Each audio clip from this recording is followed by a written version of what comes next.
Dam, Kuya Oliver. Good? How's your feeling now? Ha? Masarap?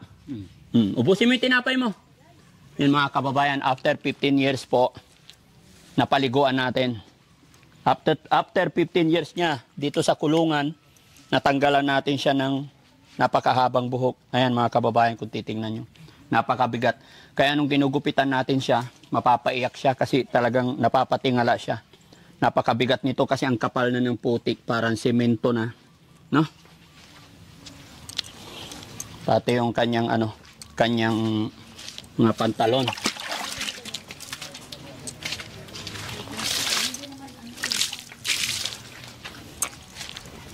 Ano pangalan ni tatay? Opo. Tay Bernardo, dito po tayo. Okay lang. Tay, anong masasabi mo po na sa loob ng 15 taon na paliguan? Nabihisan. Gumanda na yung kwan niya, sir. Kwan niya, gumapo na siya. Gumapo na siya. Hindi na siya nakakatakot hawakan. Hindi na, sir. Kung kanina mga kababayan, lahat po ng lalapit dito nakadistansya, mapapansin ninyo. Dahil matalsikan man lang ikaw nang galing sa kanyang daliri, talagang pag hindi ka sanay sa mga ganitong tao, gaya ng aking sinabi mga kababayan, hindi mo kakayanin. Kaya muli po mga kababayan, sa mga kapanood ng bidyong ito, pasintabi po sa mga kumakain, At ito si Kuya, dahil 15 taon, masaya siya na nakita niya yung kapatid niya na malinis na, nagupitan na. Paano ngayon to, Tay? Anong plano niyo po na nabihisan na siya? Ibabalik niyo pa po ba siya diyan? Kayo, sir, kung anong Hindi po. gawin natin. Kayo po ang tinatanong ko, sir. Kasi, gaya na aking sinabi, napaliguan na, naawa lang po kasi ako sa sitwasyon niya na napakarami, puro tayo yung ulo, buong katawan. Ngayon po, nabihisan na po siya. Ano yung plano niyo? Diyan pa rin siya po. Diyan naman ng bahay na, sir. Diyan ang bahay niya. Sa Makatwid, sir, kaya ito nakulong dyan, kaya nyo kinulong kasi nananakit ba? Oo, sir. Violente siya. Noon, sir. Nananakit siya, kaya kinulong nyo siya. Ganun, sir. Ganun na nga. Yan mga kababayan, at ano't ano man po ang pinagdaanan or nangyari, pagpaumanhin nyo po mga kababayan, no? Bagamat hindi natin alam talaga yung kanilang mga dahilan or simula. Pero andito ang Team Daddy Frankie para gumawa ng tulong sa abot ng aming makakaya kasama ng aking team. At ito, hindi ko alam kung anong gagawin ko sa ngayon, pero may pag-cooperate tayo sa pamilya ni Kuya Oliver. Siyempre, hindi natin pwedeng, hindi tayo pwede basta-basta gumalaw na walang abiso or permiso. Tay, nga pala, nakabidyo po ako, i-upload ko po ito sa YouTube, Facebook, okay lang po. Maraming salamat po. No? Okay. Tay, naawa kasi ako sa kanya na ibabalik nyo agad siya dyan. Eh, hindi pa natutuyo. Tapos, basa pa. No? Mabaho pa actually. Kailangan talaga i-sanitize para hindi siya magkasakit. No? Although, pasensya na po kayo dahil, no? Wala akong masamang intention manakit ng inyong mga damdamin. Naintindihan ko po yung sitwasyon, gawa ng kahirapan ng buhay. Oo, sir. Kaya thanks to God, nandyan ang ating mga viewers, ang ating mga followers, dahil sa pamamagitan nila, pag-support nila kay Daddy Frankie, ay nakakagawa kami ng mga ganitong pamamaraan ng pagtulong. No? Oo, sir. So, okay lang po ba tayo? Kasi sabi nyo, ibabalik nyo dyan. Okay lang po ba sa inyo na iwi muna namin siya sa shelter kahit 10 araw? Para makulture natin yung kanyang katawan, mapakain ng maayos, makatulog ng maayos. Oo, sir. Salamat, sir. Yan ang plano nyo. Okay lang po sa inyo. Oo, sir. Matanong ko lang, sir, itong kapatid nyo po ba mula nung sa loob ng 15 taon, wala po ba kayong nakitang nagkakasakit siya or yung malalang sakit bukod sa kanyang depression? Noon, sir, hindi makakain. Kaya Hindi siya makakain noon? noon, sir, hindi na makakain. Gaano katagal yung... Maka isang araw lang naman, sir. Isang araw lang. Bukod doon, tayo mga kakaibang sakit, bukod sa kanyang depression, may mga naramdaman po ba kayo? Wala na yata nang nakikitang siyang hindi naman cancer. Basta pagkain ko lang ang tinatawag niya, sir. Pagkain lang. Pagkatapos pakainin, buhusan. Oo, minto na pagka may pagkain na siya, sir. Pagka sumigaw ng gutom, saka pakainin. Oo, sir. Kaya Oliver, inumin mo yung tubig para lumakas ka lahat, ha? Para ma-drain. Ha? Kasi yung iniinom niya kanina, saan yung tumbler niya tayo? Yan, sir, timba, binabantay ko na lang. Yung nasa timba na tubig, yun doon galing yung iniinom niya. Oo, sir. So, yun mga kababayan, mga kabarangay, no? Bigyan niyo ako ng opinion, suggestion po, o may mga reaction po kayo para ma-correct ni Daddy Frankie kung ano yung mga pagkakamali or para mas mapaganda pa. Mag-comment lang po kayo dyan kung ano ang mas magandang gawin mga kababayan. Pero sa ngayon, ito po yung kasunduan namin ni Tatay. Pansamantala, iuwi natin ito sa shelter bagamat hindi ko alam kung paano kasi medyo malayo. Ilang oras ang biyahe, Kuya Rizky? 5 oras kalahati? O sige, titignan natin, no? Pero okay lang yan, para sa ikabubuti at maging maayos ang kalagayan ni Kuya Oliver. Pero tay, gaya ng aking sinabi, partial and official, no? Ang sinasabi ko sa inyo, mga 10 araw. At kung ano ang magiging resulta, babalik kami dito para makapag-usap. At syempre mga kababayan, no, magpapasalamat muna po ako kay Ballpoint Man na siya po yung naging tulay para makita at matulungan natin ang ating kapatid. Dito, sir.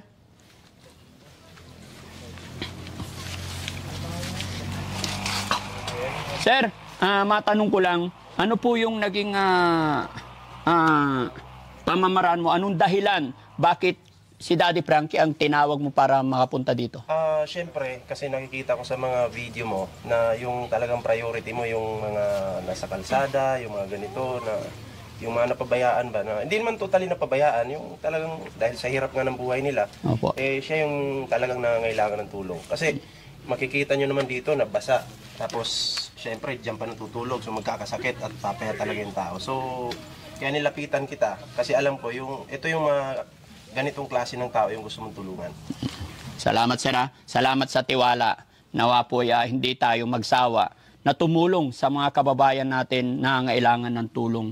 Maliit o malaki mga kababayan, kahit sa maliit na kaparaanan, basta't nakatulong tayo sa ating mga kababayan, sa mata ng Diyos ay napakalaking bagay. Maliit o malaki, pantay-pantay po yan, basta galing sa ating puso. No?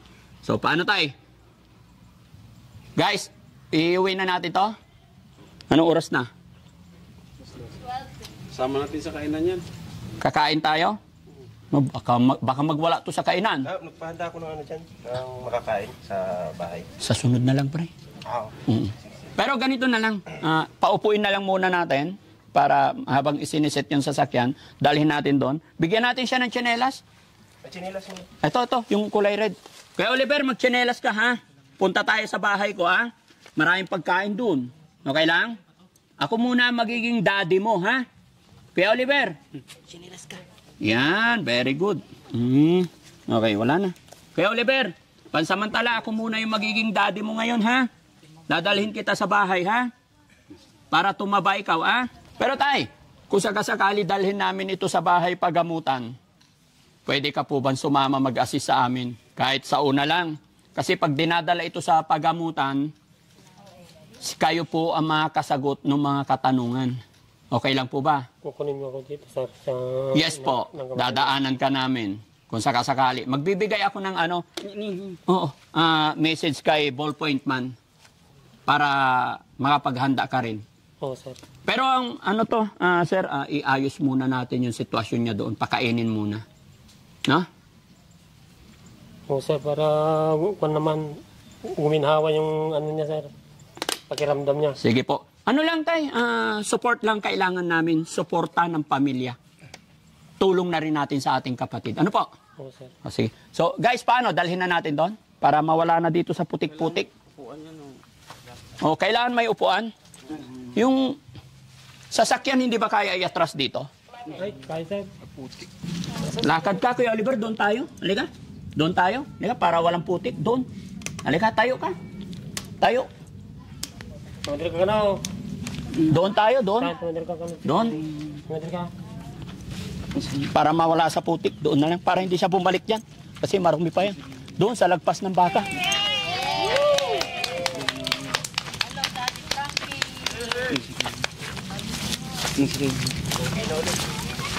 Oh, dito muna, pagpahingayin natin.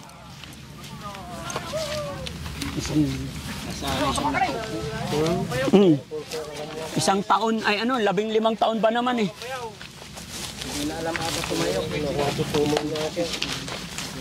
Lipat ulit. Dahan-dahan lang. Dali mo yung tubig. Diyan, wala tayong naiwang gamit doon. Check mo.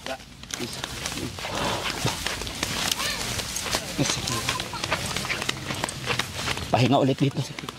Yan, kasi doon mahaba na. Okay ka lang, Kuya Oliver? Huwag kang matakot sa akin, ha? Ha? Kaibigan ako, ha? Ha? Ilang taon na siya tayo? 41 yata sir, sabi naman nila mga kabatsa, 40 baka 41 na rin suri. Baka 41 na.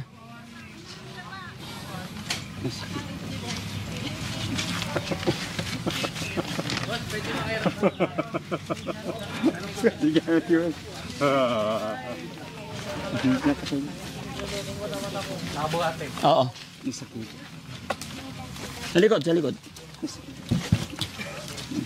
Whoop! Wait lang, dahan-dahan. Papwestuhin muna natin kasi masakit. Dahan-dahan. Masakit? Bro, ha?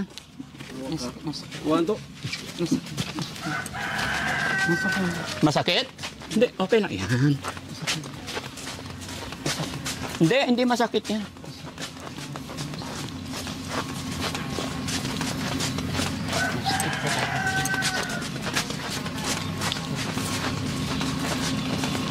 Dit.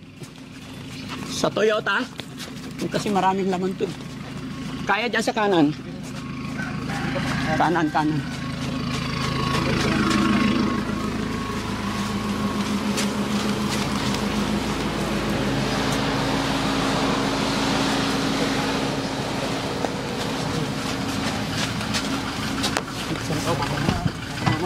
Baba mo na.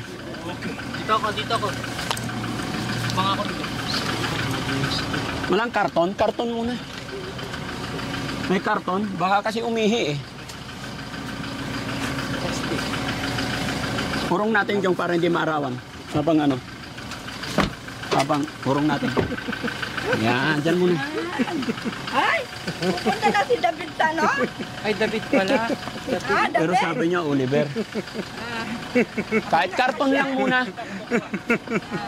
Pasya ka dyan. Kasi baka umihi eh. Plastic. Wala, kailangan ka. Hindi ka kayanin. Pero lagay mo rin pasama ka. Suporta lang. Tapos diretso na to biyahe. Doon na tayo kakain sa bahay. Ha? Kaya pa, di ba? Ha? Pre, asa na yung... sige, mamaya, nasakay ko lang to. Yan, sapin mo yung karton para sigurado. Tapos ano? Sa ibabaw yung damit. Sa ibabaw yung damit. Ha? Ba't ka umiiyak? Miniginaw lang to. Sige, okay. Okay? O, tara. Lipat ka na dun, ha? Lapit muna natin to. Isa dun sa loob. Sino ba isa sa loob? O, sige, kayo na lang. Hindi, nandun si Rizky. Lapit lang muna. Okay.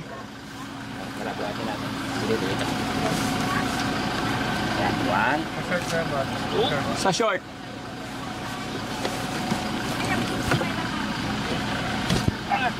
Yun. Katabi mo na doon, bro. Yun lang, mga kababayan, no? Salamat sa Panginoon. Nailipat natin siya. Kaysa naman nandoon siya sa kulungan niya na kasama, tubig, tae, lahat. So, dito lang muna, no? Pahinga muna bago natin siya dalhin sa loob ng bahay, mga kababayan. Ang maganda dito para malinisan, painumin ng tubig. Exercise sa ano yun? Ha? May exercise po makakayo po yun. Oo, hindi. Siyempre, 15 years kang nakaganyan lang. Di ba? Kaya hirap. Pero mga 5 araw, 10 araw, ganyan lagi. Si may sugat siya, may eksema. Ay, sugat, kaya pala masakit. No? May sugat na, no? Oh. May sugat na yung dito niya. Kabila. Oh, yan. Pero, dati kasi, nakaganyan lang. O ngayon, nakaupo na sa upuan, hanggang sa katagalan, pag natuyo na yung sugat niya, kaya pala ayaw niyang iganyan. Kasi, paanong hindi magkakaganon?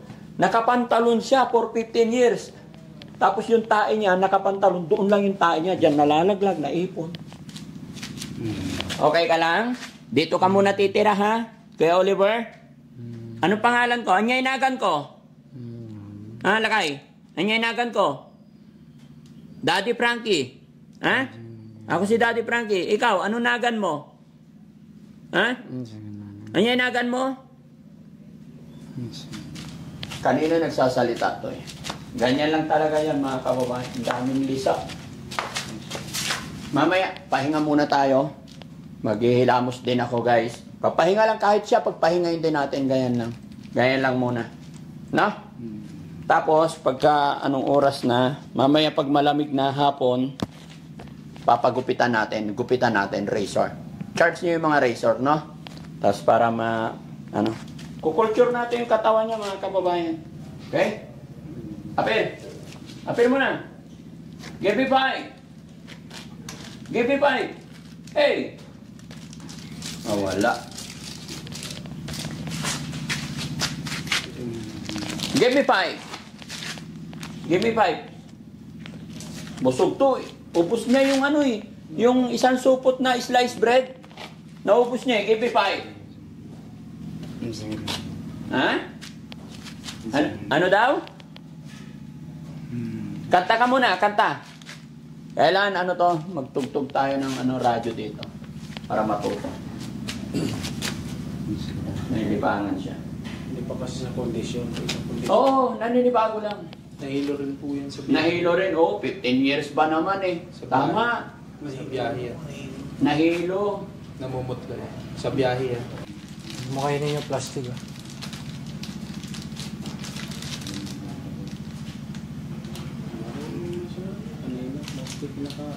Oreo. Sponsor tayo ng Oreo yan, baka naman. Baka Sumungat. Kayo naman. Ang sarap lang ng Oreo. Oreo, baka naman. Para sa mga angels natin. Dito sa Daddy Frankie. Baka naman, magbigay ka ng isang pakete ng Oreo. Angel Oreo. Susugata.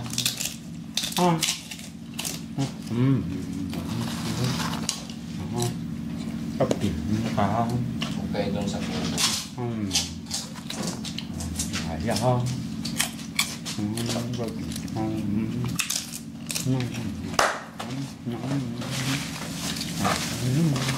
Kain tayo!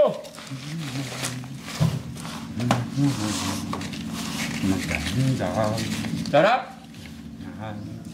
Ito muna tayo sa likod kay malamig dito, mahangin. Mahangin, no? Masarap!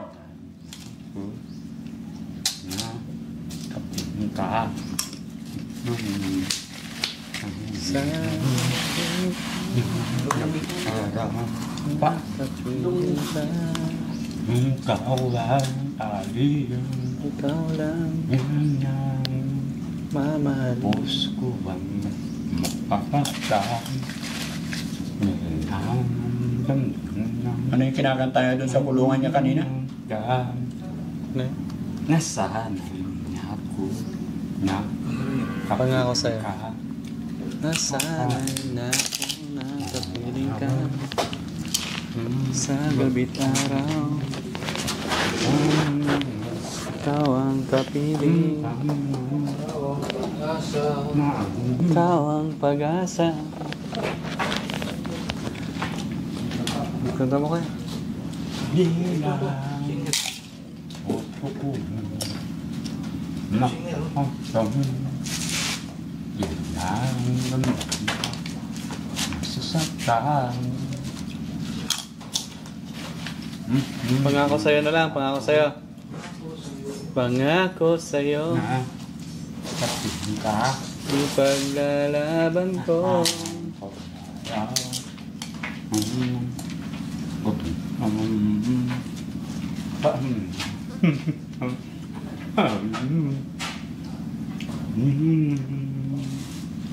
Puso ko masasaktan. Isusunod ka.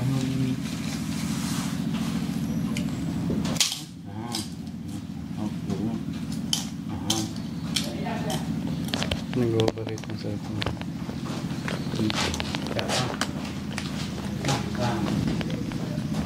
Hindi naman nakatayo. Hindi alis yun. Ang diyan. Hindi nga makatayo. Misguide lang siya pababa.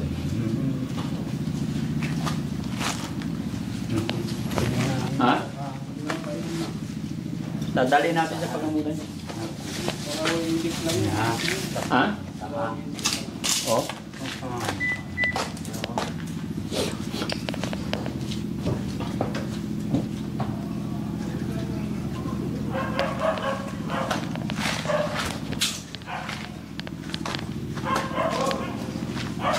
Iya.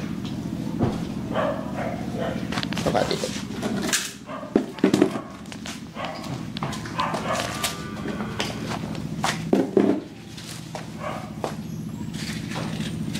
Puro kain ang gusto niya eh, no?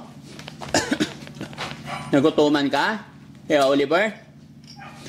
Dito sa amin, hindi ka na magugutuman, ha? May sipon siya eh. May sipon. Huwag kang mag-alala, ha? Kunting oras na lang, kunting araw na lang. Papagamot ka namin. Dalhin ka namin sa pagamutan. Nakakaawa yung sitwasyon niya, mga kababayan. Daig pa niya yung mga kababayan. Kung makita nyo yung bahay niya, yung kulungan niya, daig pa niya yung baboy. Malinis pa yung sitwasyon ng baboy compare sa kanya.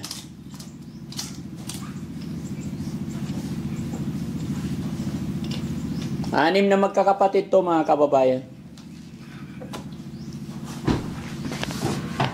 Naiyak siya nung sinabi kong anim na... Di ba, anim kayo magkakapatid?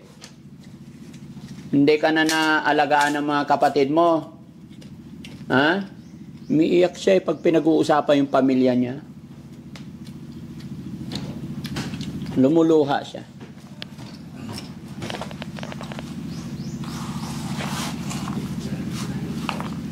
Anong pangalan ng mga kapatid mo, Kuya Jerome? Ay, ano? Oliver. Ha? Ano pangalan ng manong mo? Manang? Kanya inaganti yung manang mo. Kuya Oliver, kanya inaganti yung manong mo? Ti manang?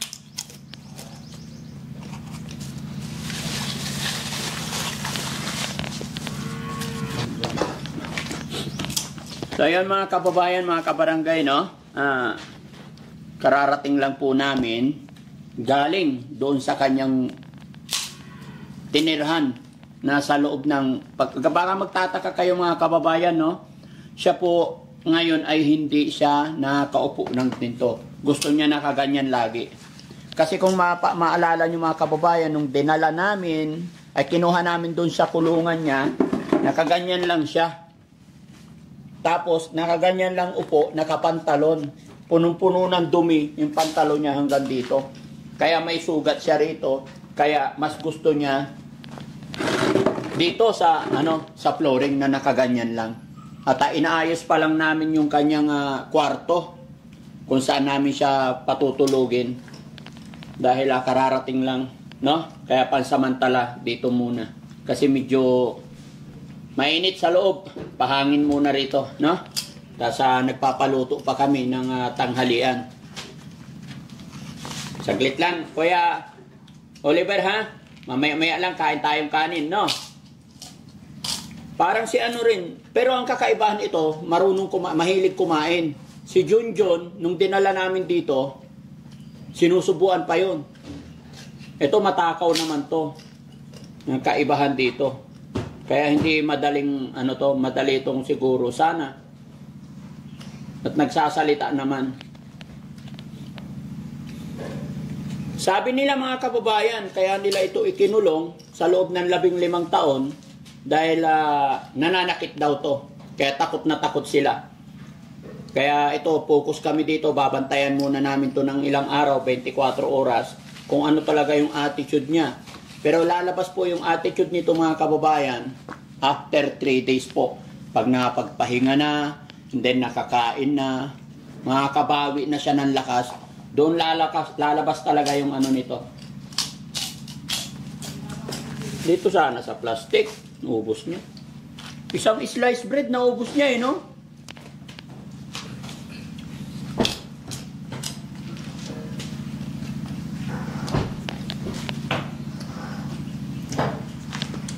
Okay, ayusin muna natin yung pagkain. Ayan, salamat guys, ayusin lang namin yung pagkain.